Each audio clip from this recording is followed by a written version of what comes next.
Hi everyone, good evening po at praise God again dahil po kasama po tayo ulit ngayon and I praise God dahil po meron po tayong ganitong platform na nagagamit and I always praise the Lord dahil hindi po limitado ang Panginoon.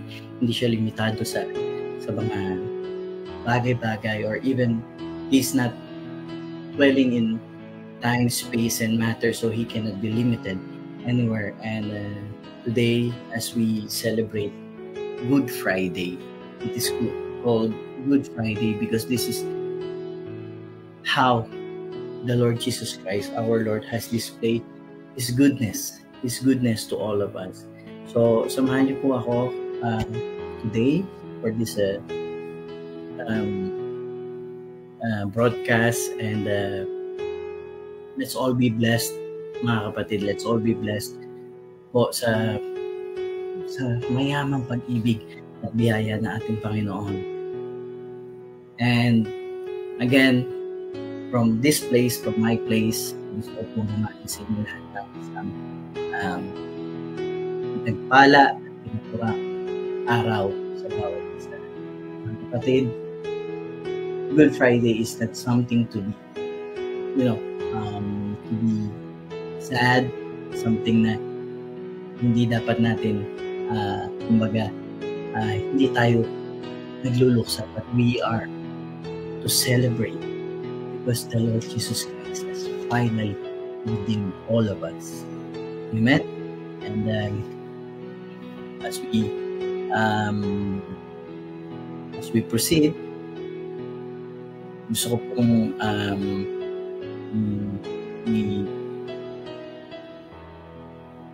start po yung ating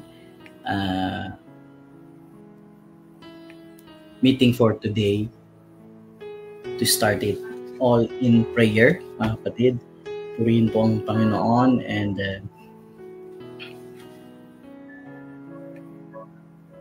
I would like to pray for each and every one of us.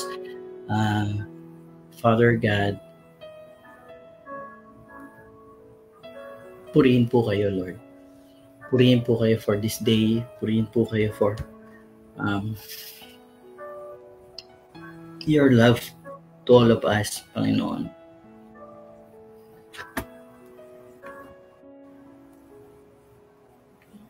You have given us the Lord Jesus Christ.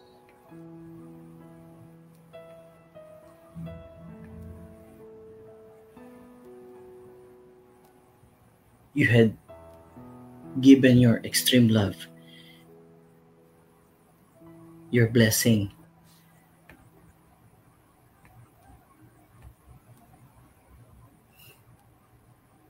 You display grace, Lord. Despite that, hindi namin deserving it all. We deserve punishment.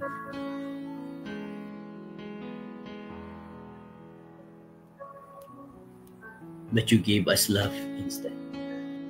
This afternoon, Lord, ikaw lang po ang maitaas. Yung mga salita lang ang siyang makita at marinig ng lahat.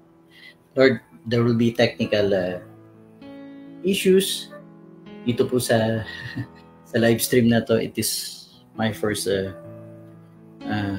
time to use this platform, itong gamit na to, but Lord, it doesn't matter because technical things are just addition, but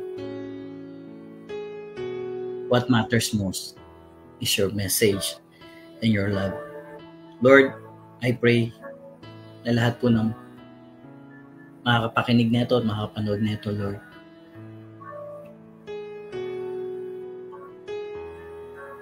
ay mayakap po ng inyong mayamang pag-ibig at pagmamahal. We thank you, Father God, in the name of Jesus our Lord. Amen. Mga kapatid, today we will talk about the betrayal. No? So, betrayal. Why it is called betrayal? Alam naman natin na tuwing nagmamahal na araw, yan po yung madalas natin na pag-uusapan, di ba? Betrayal, and when we talk about betrayal, sino po ba yung unang-una nating naiisip regarding betrayal? No? Sino po yung naiisip natin? But before that, I would like to share with you what betrayal means. So, betrayal shows here an act of deliberate disloyalty. So, deliberate, it means it is a choice. Pinili po natin ito and we choose it to happen. Huh? Tayo po ay nagkaroon ng choices sa buhay natin. But we choose what is not right for all of us.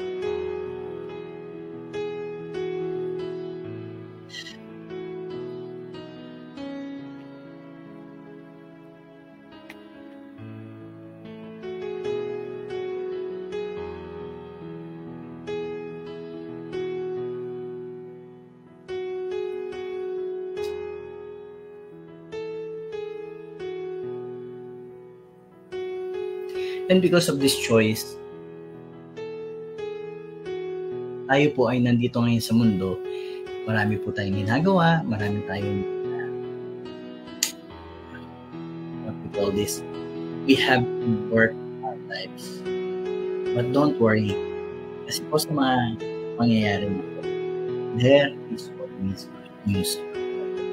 And you know, in good news, there is no bad news. Yan po ang sabi ng aking senior pastor, ang mentor. There is no bad news in good news. Pag sinabing good news lang po. Nakikita nyo po yung screen, no? Pagpasensya nyo na po, but it was very important po. I really try to find a way to show this live broadcast with this screen, kahit po ganyan, pagpaumanhin nyo po, but let's continue because the message of the Lord, the message of His grace is more important than anything. Then let's move on.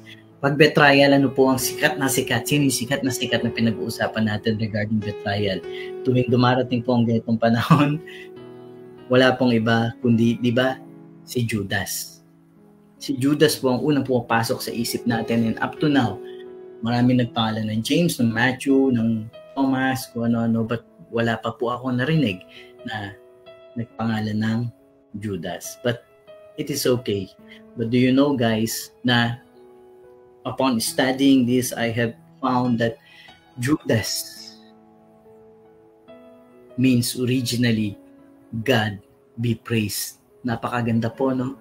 Mga kapatid, you can see this. Why I'm sharing this to you, it is because to show you that, you know, even in the terms or yung po sa pananaw natin in the human perspective, that a person is kumbaga karimari-marim or yung kasuklam-suklam.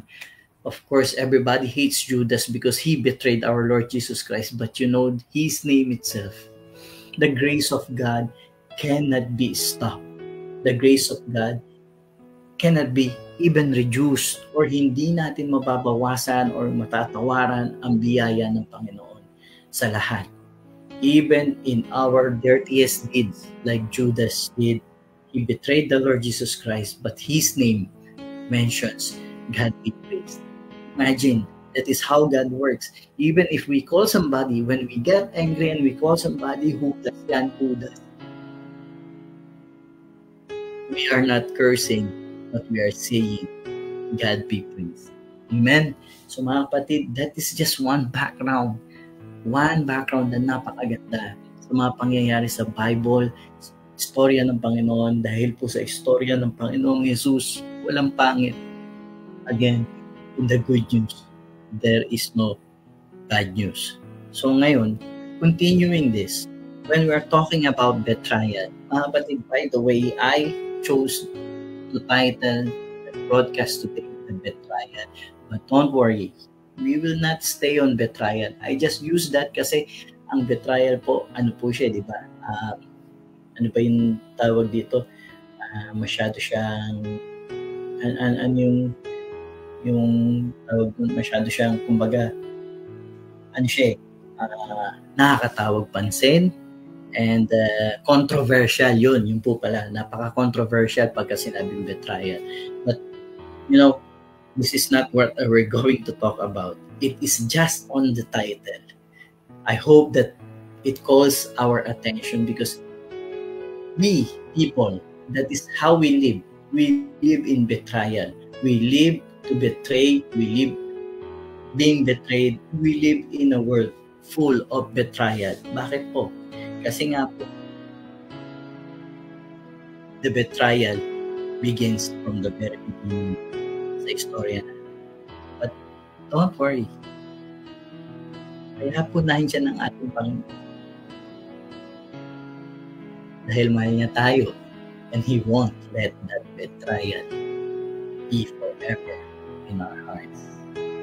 Amen? So how did Judas betray the Lord Jesus Christ?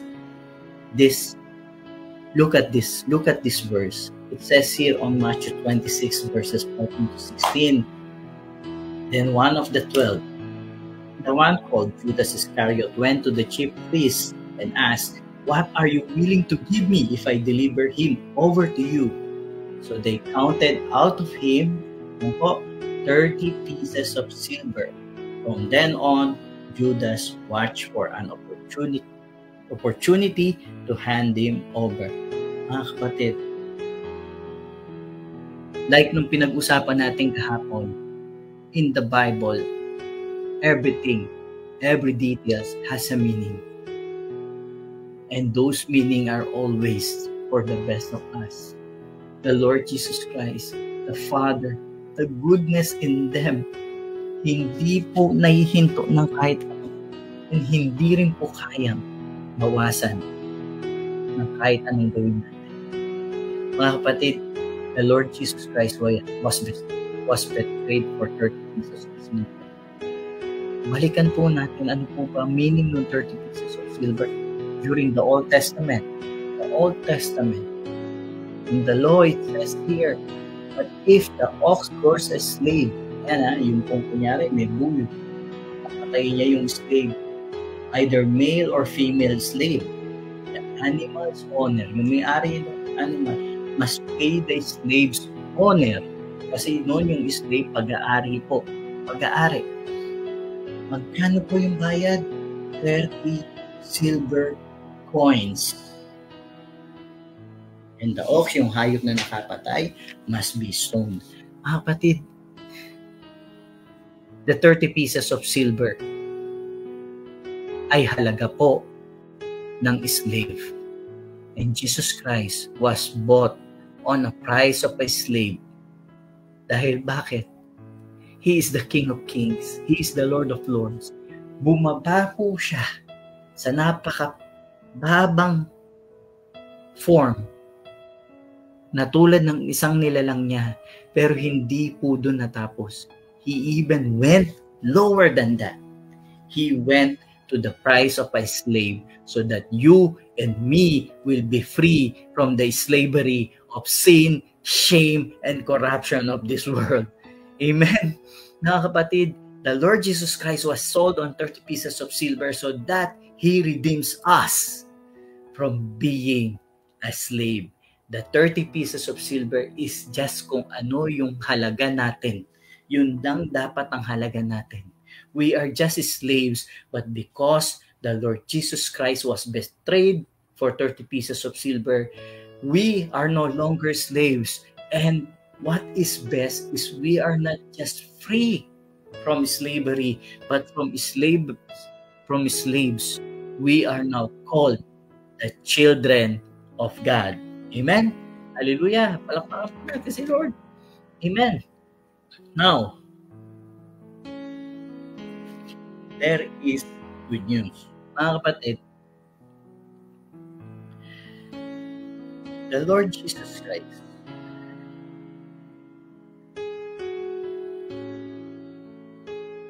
is the main good news that we have. Nothing in this world is better than that good news, than His life, death, and resurrection for us. Now, this is the good news that I would like to speak about. Mga kapatid, we have titled our broadcast today, The Betrayal, because yun lang po, ang naiambag nating mga tao sa salvation natin. Mga kapatid, betrayal is not about Judas. Betrayal is about us. And we will talk about it as we go on this day sa ating pag-uusap. But this is the good news.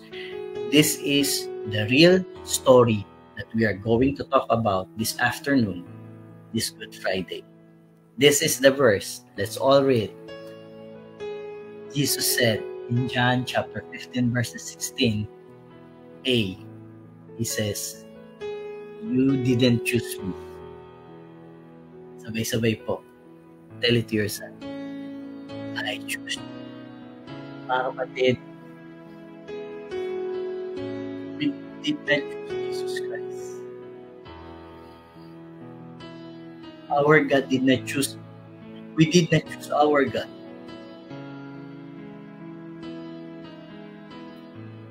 He chose us.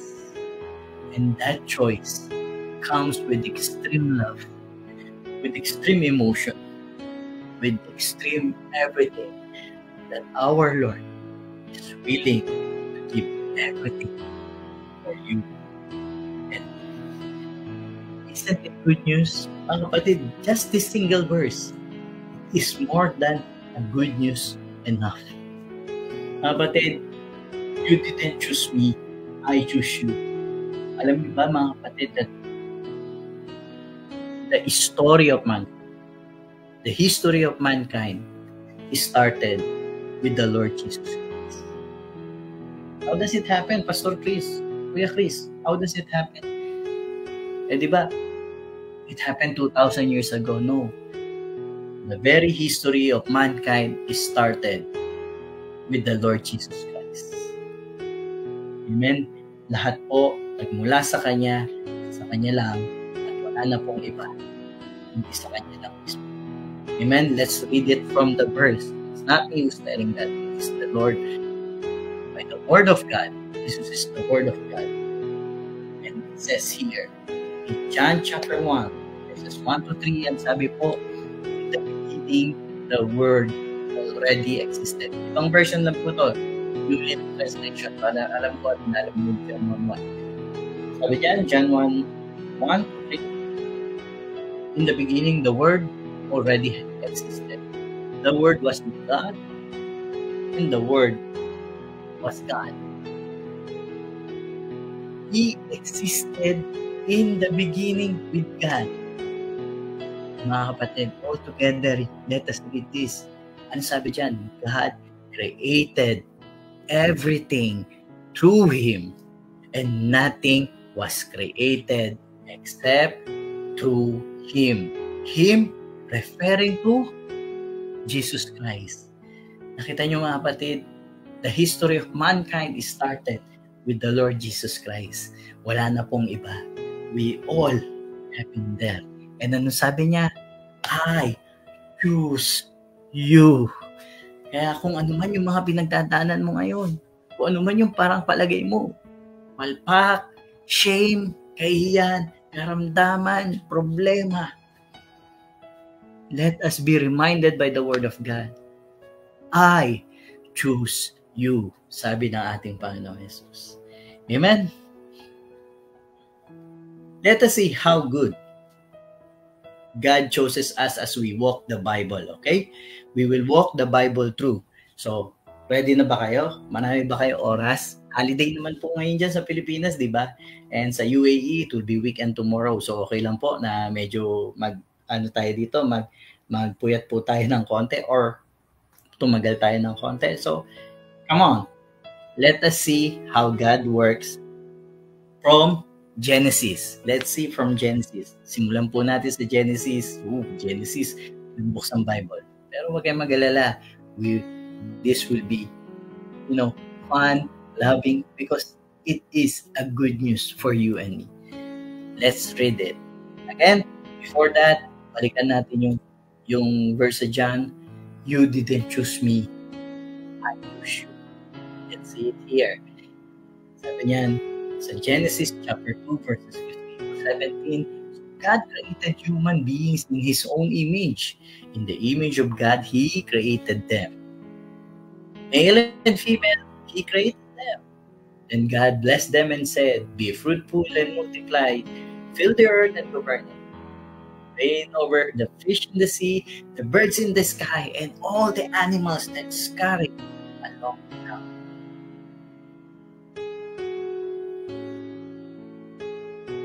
God chose to create humans. God chose to create man. And when He chose to create us, read carefully, in His own image. Kapatid, we are created in the image of God. He chose us not only that He chose us, but He even chose us to be like Him. There is no other creation that was created, selected, created beautifully, specially, in a special way, except man, and that is you and me. We are created in love, but by our Father. But since God created us in our own image, here we go. Balikan natin. The Lord Jesus Christ, the Father, chose us. So it means meron pong choice ang ating Diyos. May choice po ang ating Diyos Ama. May choice po ang ating Panginoon Jesus. Choice ang Holy Spirit. The God that we know have their choices. We are in His image. So God also gave us the gift of choice. And the gift of choice, marami pong kapaliwanagan sinasabi na we're given a choice because God wants us to love Him. Yes, that is correct. But right now, another revelation was given.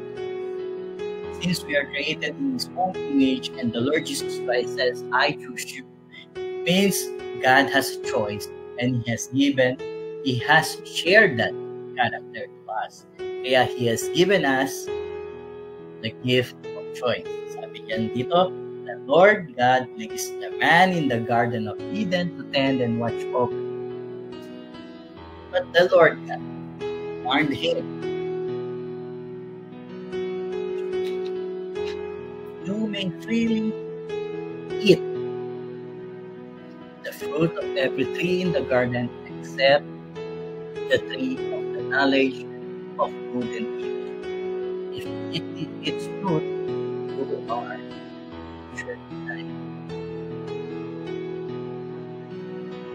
Marami pong mga pilosofo, lalo na yung mga atheist, sinasabi, why did God put that tree for us to eat? Wala naman may point sila kung philosophy pag-usapan. But God did not only put the tree of the knowledge of good and evil. Diba? This was given as a gift of choice. But remember, even God knows that we're going to fail. He just put it there for us to experience and enjoy the gift of choice. But it was not only the tree of the knowledge of good and evil that is in the middle of the garden. Let's read it. Sabi po dito sa chapter 2, verse 9 in Genesis, the Lord God made all sorts of trees grow up from the ground, trees that were beautiful and that produced delicious fruit. In the middle of the garden, He placed the tree of life and the tree of the knowledge of good and evil. Mga kapatid, ilan yung puno sa Garden of Eden na kasama ng tao? 2. Bakit 2? Because God chose us. Nai-gets nyo na? I hope you're following, no? God chose us. Hindi naman po, di ba, kung pipilosopuin, ba't nilagay nga yung puno doon? Pero hindi lang naman kasi yun yung puno. Maliban sa napakaraming puno, sabi po dito sa verse na to, 2 po yung main na puno na nilikha para sa tao. Na-excite po ako sa pag-uusapan natin. Then we fail. But God immediately prophesied Jesus Christ. There is already a provision. Ikaw, kung pilosopo rin, bakit nga tayo nilagyan ng choice para pumalpak? Hindi naman. Alam na ni Lord na papalpak tayo. So then, immediately, meron na pong fail-safe mechanism. Fail-safe mechanism, by the way, sorry po, yun po yung nagamit kong term kasi po sa technical ako sa automotive. In automotive, when it says fail-safe mechanism, it is something, a design of the car that, for example, if there's a big failure to come or there's a big fault that is upcoming, this fail-safe mechanism will activate and will stop you from driving the car, especially when it will be risky or it will be life-threatening. That design was originally done by God. Alam niya we will fail. So then Genesis 3:15, the very, very first prophecy of our Lord Jesus Christ was done by God the Father Himself. And it says here, and I will cause hostility between you. Sino po yung you? Referring to the serpent, referring to the devil, referring to sin, shame, failure, that na. And the woman is referring to us. Man, human beings. And between your offspring and her offspring, ito na po si Lord Jesus Christ. He will strike your head. The Lord, our God, our Father already is declaring that He will crush Satan on behalf of us. Why? Because God chose us. When God chose us, hindi na niya babawiin yun. It's one way that how a perfect God works. Hindi niya pwedeng sabihin, eto, yung gusto ko to, tapos babawiin niya. No. He chose us. So He moves forward on behalf and favor and grace all of us. Amen? He prophesied Jesus Christ. Ayan na si Jesus Christ. Nandiyan na. Beginning pa lang. Diba? All pa lang. Jesus Christ was already declared. Now, what happened to the second tree? Ano nangyari sa second tree? Siyempre, yung first tree, yung the tree of the good, of the knowledge of good and evil, kinain na nga. Eva, ito nga nakatawa eh. Pagkakain ni Eva, pagdating ni God, tinanong siya, anong ginawa mo? Tinanong niya si Adan, anong ginawa mo? Sabi niya, ito kasi yung pagkain na binigay mo sa akin, kinakain ako. Diba? Nagturuan ka. Walang aminan. Sure na, Well, because of that nature, because of that fallen nature, kaya po tayo corrupted. We are born in sin already. We born failed. We born corrupted. Can you imagine? Every child, it happens. It is now in the nature. It runs in the blood. Nature of man. A child, for example, yung anak natin, yung mga batang maliliit, iwanan mo sa bahay, bigyan mo na maraming laruan, bigyan mo na maraming pagkain ng chocolate. And then, testing nyo, sabihin nyo, lahat yan pwede mong gawin. 3 yung kwarto natin. Lahat ng kwarto pwede mong pasukin. Pwede mong laruan. Except, huwag kang pumasok dito sa isang kwarto. For example, yung banyo. Kasi nga, di ba, yung banyo, maraming pwede mangyari sa. Huwag kang papasok yan. Subukan mo iwanan yung bata. Pagbalik mo, kung sinabi mong huwag niyang puntahan yung na kwarto, yun yung mismong pinuntahan niya. Because why? It is nature. Nobody sa ating mga parents nagturo sa mga anak natin na magsinungaling, but they learn to lie by their own. Wala po nagturo sa ating mga anak natin na maging madamot. Lagi nga natin tinuturo, huwag kang madamot, always share. Pero tingnan mo, mag-aaway yung mga bata dahil sa isang laruan. Because we are on a fallen estate. Alam na po natin lahat yun. But now, what happened to the second tree? Balikan natin. Yung first tree, andyan. The second tree, what happened? After sending them out, sabi po, forward tayo sa Genesis 3:24. After sending them out, Adam and Eve, the Lord God stationed mighty cherubim to the east of the Garden of Eden, and he placed a flaming sword that flashed back and forth to guard the way to the tree of life. Wow. Binabantayan yung tree of life. Ito ngayon, nagkaroon na ng tree of good and knowledge of good and evil. Meron nga tree of life, pero bakit pinabantayan? Bakit hindi pina-access sa tao? Look, before this, God says, man has become fallen, and if they eat from the tree of life, they will live forever. Mga kapatid, if they live forever in a fallen estate, they are unredeemable. So that's why God has moved man out of Eden and guarded the tree of life to protect us, not to harm us. Hindi po madamot ang Diyos. Hindi madamot. And then there's also one revelation on that. If man will eat from the tree of life, ibig sabihin sarili niyang gawa, he will remain fallen. Mga kapatid, that only means one thing.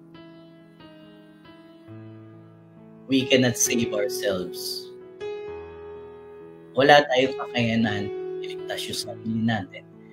But all of salvation, ang may kakayanan is only one. Jesus Christ alone, God alone, grace alone. Grace plus nothing.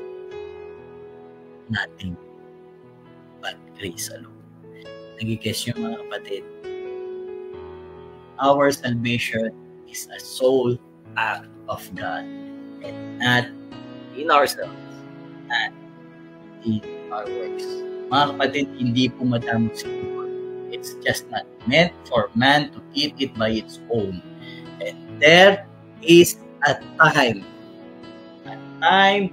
given by God for everything, lalong-lalo na yung salvation to us. Kapatid, man is not, it is, the tree of life is not meant for man to eat of it by his own, but it is to be given by God. Take note, given by God to us. The first tree, remember this. Look at me. The first tree, the tree of the knowledge of good and evil, is our choice. But the second tree, the tree of life, is his choice for us. Amen?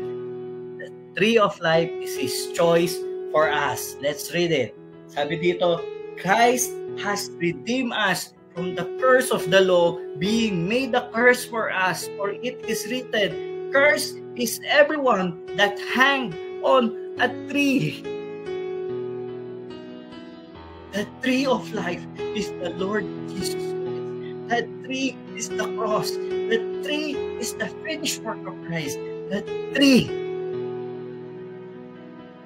is the one that will bring us back to life, a life everlasting, a life we can enjoy, a life with the Father, a life that is not separated from God. Mga kapatid, the first tree is our choice. The second tree is His choice for us. That is the tree that is intended for us. The two trees in the garden, one is not for us, but it is for us to exercise the gift of choice. But the second one is the real tree that God has chose for us. Because, again, He chose us. Hallelujah. Why we choose to betray God? Mga kapatid, ito na po. Betrayal is not about Judas. Betrayal is about me and you and all of us. Because from the beginning, we betrayed God. God has given man everything. God has given man ang what our original design is we live forever with Him in paradise. That we are with Him. Man is designed to live eternally. Di ba sabi kanina, if you eat of the tree, you will surely die. They did not die immediately, but man has kumbaga nagkaroon siya ng death because of that. Nagkaroon ng corruption, nagkaroon ng pag-edad, nagkaroon ng sakit, nagkaroon ng curses, nagkaroon ng lahat because of that. We choose to betray God, not Judas. We choose to betray God. He chose to, while we chose to betray Him, He chose to love us by choosing the tree of Calvary. Cursed is everyone that hangs on a tree. The Lord Jesus Christ was hanged on a tree. Wooden cross on a tree in Calvary. In Calvary. Because He chose us and He chose this tree. He chose this path for me. He redeemed us all. He foreknew we will fall and He already has made the plan before us. Mga kapatid, it is written, God chose Him even before the creation. Kapatid, you will see that the tree of life and tree of knowledge of good and evil is already there. And why the tree of life is there is because He chose you. God chose you. God chose you. And because of that choice, God chose Jesus Christ long before the world was made. God chose Christ to be given to you in these last days. 1 Peter chapter 1 verse 20. Sabi dyan, long before the world was made, hindi pa po kinikreate ang mundo.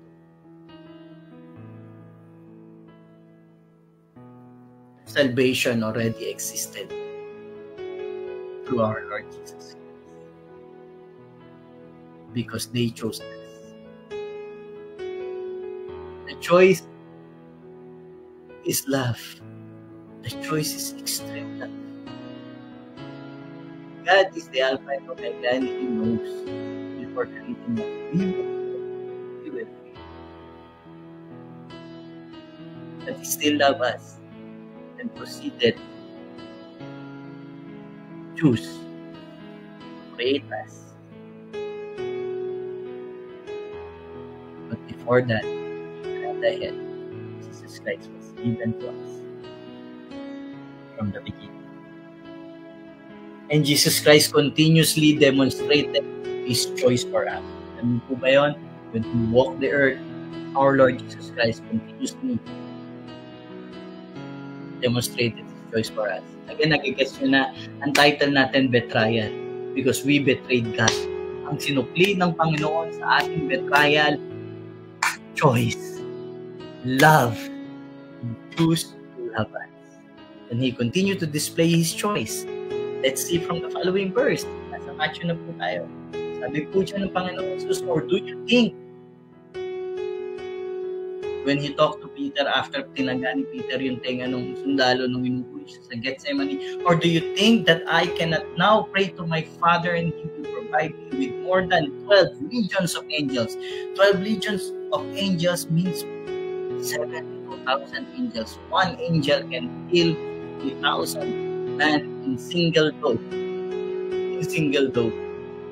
And that is 72,000 angels. 12 legions. Sabi pa nga dyan, more than 12 legions. During that time, those 12 legions of angels are on red alert. Nakabantay sila. If the Lord Jesus Christ changed His choice ni Lord Jesus Christ, nagbago bigla. Ayoko na. Hindi ko na sila sisave. Hindi ko na gagawin. They are ready to attack and destroy earth. And the small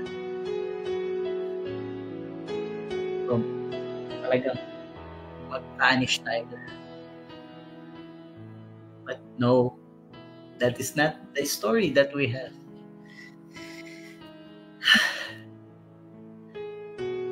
The Lord Jesus Christ continued to demonstrate His choice, that He chose us from the beginning. You see, the love of God, it's not changing. It is consistent. He chose us. And He continued to choose us again and again and again. Hinuhuli na siya dyan. Tinrato na siyang kriminal. But still, He chose not to retaliate or not to do anything, but He chose to proceed what He is about to partake, the suffering at the cross for me and you. Hallelujah. Purihin po ang Panginoon. And even the Lord Jesus Christ demonstrated His choice for us even when He is pushed to the limit. Sabi po dito sa Luke chapter 23 verses 35 and 39, the crowd watched and the leaders scoffed. He saved others. They said, let Him save Himself if He is really God's Messiah, the chosen one. That's why there's back Him too. Lahat na lang, di ba? Lahat siya. By offering Him a drink of sour wine. Mga kapatid, by the way, that sour wine, hindi ko pala naisama dito sa verses dito. By the way, just another trivia. That sour wine na sinasabi, bakit ba binigyan siya ng maasim na alak? Yung may parang kasama sa kaparusahan niya. No. That sour wine during that time is used as a medication. That sour wine during that time is parang anesthesia. If you drink it, you will feel numb. Magkakaroon ka ng pamamanhid. Because that time, they want to prolong the agony. They want to prolong the suffering. They gave Jesus Christ a sour wine para po maano siya, yung mamanhid yung katawan niya. But alam nyo, tinanggihan ng Panginoon yun. He refused to drink that because the Lord chose to bear all the pain. Ayaw niyang mamanhid.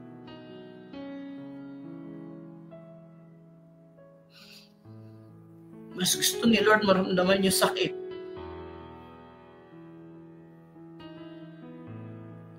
Para tayo ay iligtas sa lahat ng ating downfall. Wala kasing mas masakit sa ating Diyos kung makita tayong papunta dun sa Iyo. Mas masakit sa Kanya yun. Kaya mas kaya niya isip yung sakit na dinanas niya sa cross.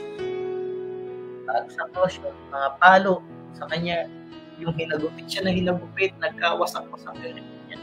Nagkagutay-gutay, lumabas yung puto niya. Sabi ko sa Bible, yung mga palo sa kanya, lumabas yung ribs niya, nabalatan yung likod niya, nabalatan yung tagilan niya. Yung koronang tinik, na halos mapunit yung ulo niya, lumabas na yung skull niya. And sa dami ng gulpe, ng sampal, ng suntok na inabot niya, sabi ko sa Bible, hindi na siya makilala bilang tao sa isa-isa. Hindi na siya makilala bilang tao.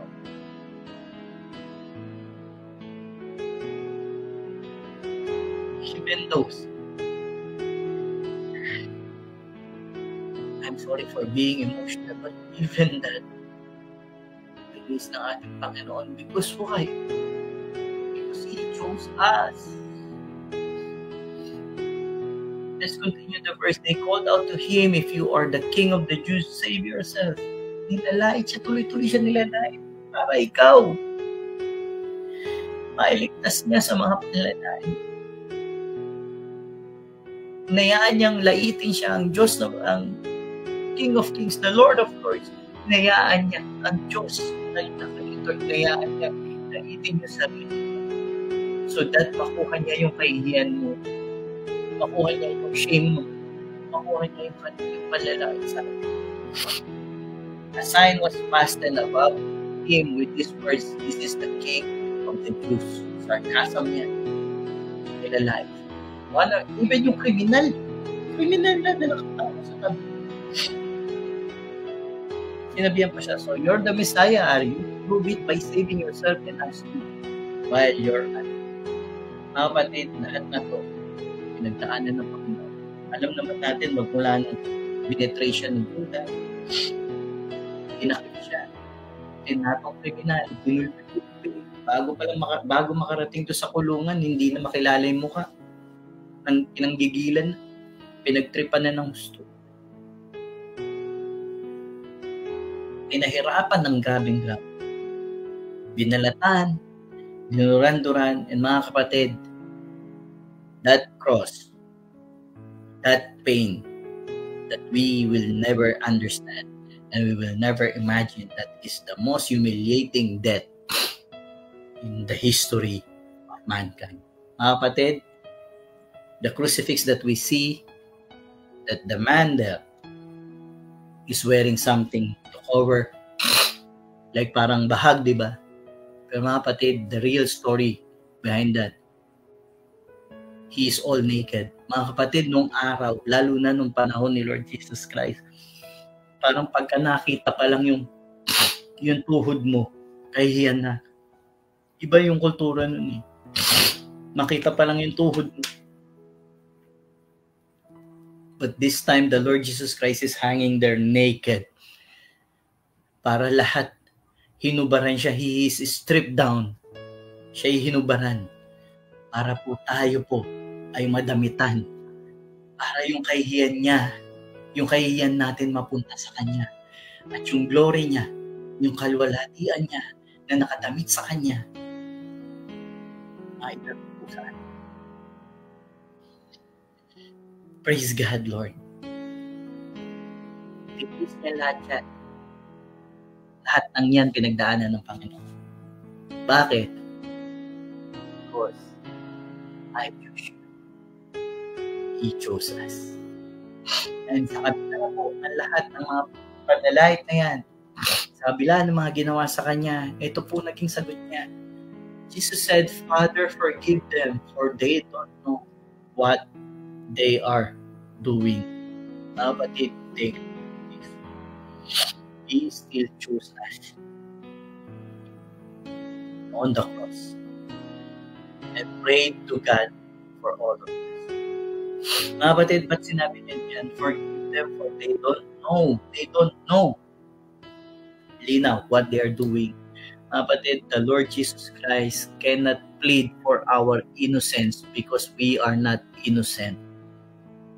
We sin deliberately. We betrayed God deliberately.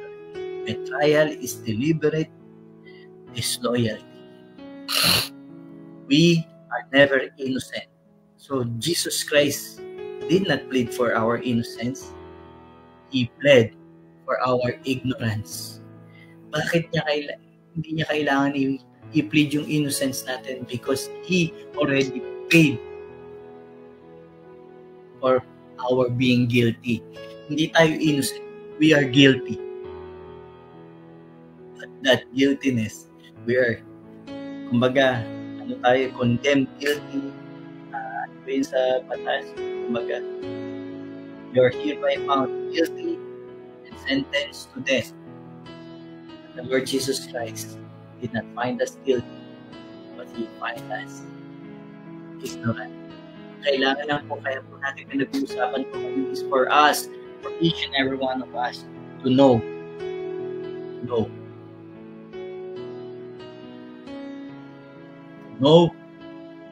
the greatness, the goodness, the grace of God, and what He did on the cross.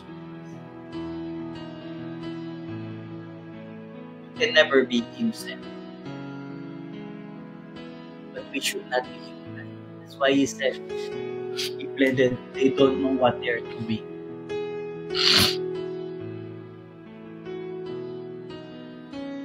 God has taken away our guilt.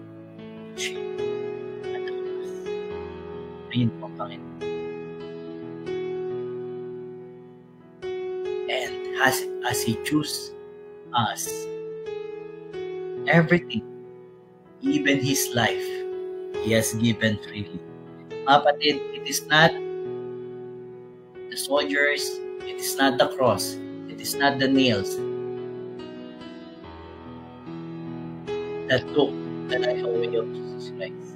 He laid it down for us.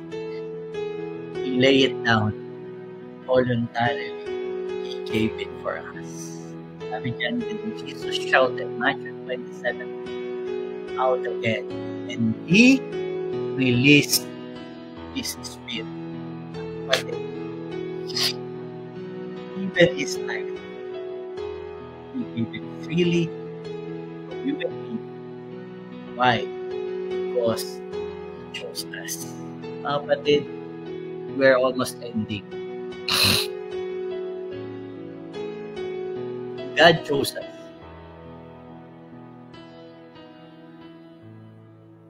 Even we betrayed God. Kaya po ang title natin, Betrayal. That is the only contribution that we have in our salvation, our betrayal, our sins to God. Every time we do sin, we betray God. That is the contribution we have in our salvation. Because of that sin, Jesus Christ came and saved us all, did all of this for you and me, because He is still choose us despite our betrayal.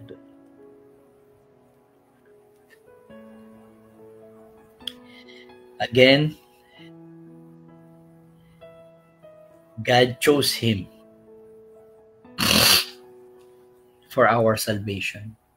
Long before the world was made, God chose Christ to be given to you in the last days. Why? Because He chose us. Ephesians 1:4 says, just as He chose us in Him. You see? He chose us in Him before the foundation of the world, that we should be holy and without blame before Him in love. Hallelujah. I cannot expound anything in this verse any better. It says itself. The verse itself says, boldly, He chose us in Him before the foundation of the world, that we should be holy and without blame before Him in love. In love.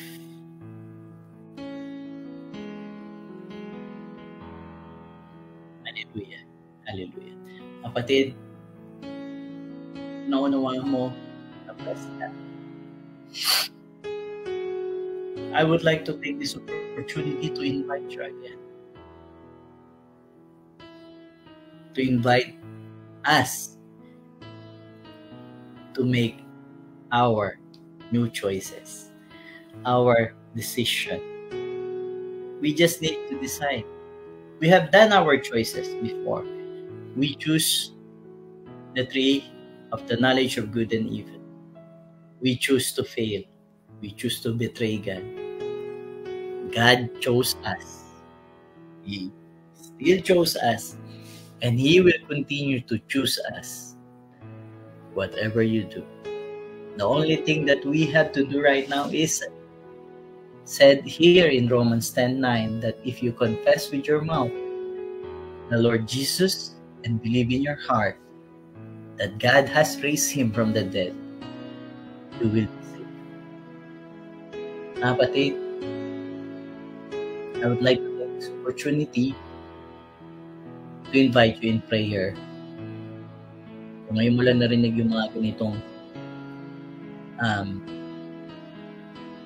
messages, hindi po ito aksidente, but it is God who wants to speak with you and let you know how wonderful, how amazing, how great, how big His love is. Ayan yung t-shirt ko.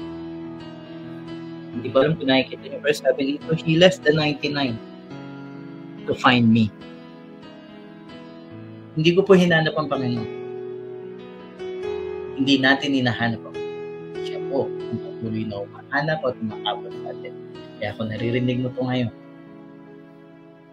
pinakatagpo ka niya. Kung gusto niya, umalik ka na po. To enjoy the tree of life, the tree that He intends for us. Sa piling ng ating Diyos Ama. And ang langit po, hindi po magsisimula pagka tayo po ay pumanaw na or umalis na po sa mundo. Hindi magsisimula po yan when we build the relationship with God through His Son, Jesus Christ, and enjoy His wonderful grace every day in our lives. Give us that wisdom, that encouragement, and He will open our eyes to see His life. So His grace, because of Jesus Christ. Para po, samahan, sumabay po kayo sa akin sa panalangin so that we accept who chose us. Amen? Let's pray. Aming Diyos, aming Ama, maraming pong salamat that you chose us. Maraming po salamat that even you know that we are failing and we will continue to fail, we will continue to sin. You still choose